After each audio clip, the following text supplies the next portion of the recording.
Assalomu alaykum hammaga. Yana ko'rishib turganimizdan juda ham xursandman. Ko'pchilik savol berishadi. Siz koreys tilini boshlang'ich o'rganish vaqtingiz qanday kitoblarni o'qigansiz deyshadi. Bugun shu haqida, ya'ni qaysi kitob o'qiganimni sizlarga ko'rsatmoqchiman. Menimcha qiziq bo'ladi.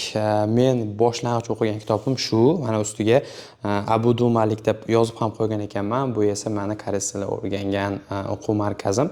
Bugun kelib shuni ko'rib o'sha vaqtlar esimga tushdi. Demak, bu kitob 4 ta bo'ladi. 1 2 3 4.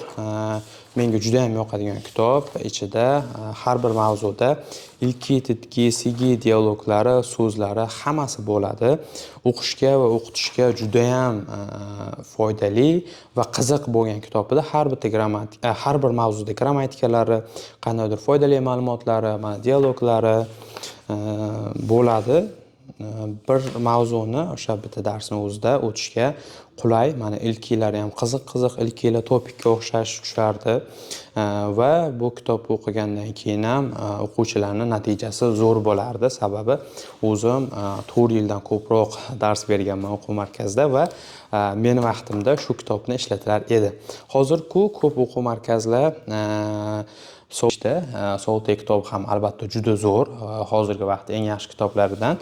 Lekin men o'qigan paytda shu men uchun eng yaxshi kitob edi va hozir ham men eng yaxshi ko'radigan kitobim. Shuni birinchi va ikkinchi kitoblarimni tugatgandan keyin imtihon kirganman. Imtihondan nechidir ball to'plaganman, topikdan 1 daraja olganman. Keyin buni 3ni va 4ni ham tugatganman va topikdan 2 daraja olganman o'sha paytda va undan keyin o'sha chungup kitoblarni o'qishni boshlaganman. Menga o'sha chungup darajaga chiqish, ya'ni ichida chungup grammatikalari ham, so'zlari ham juda ko'p. Chungupim va chugupimni mustahkamlash uchun menga juda ham foydali kitob bo'lgan. Shunga sizlarga ilindim. Agarda bu kitobni topmoqchi bo'lsangiz, videoning ostida linkini qoldiraman. Koreyadagilar bemalol kitobni sotib olsangiz bo'ladi. Linkka kiradigan bo'lsangiz, sizni o'sha kupanga olib o'tadi yoki qaysidir saytga olib o'tadi.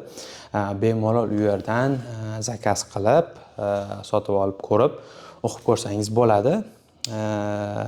Tavsiya qilaman.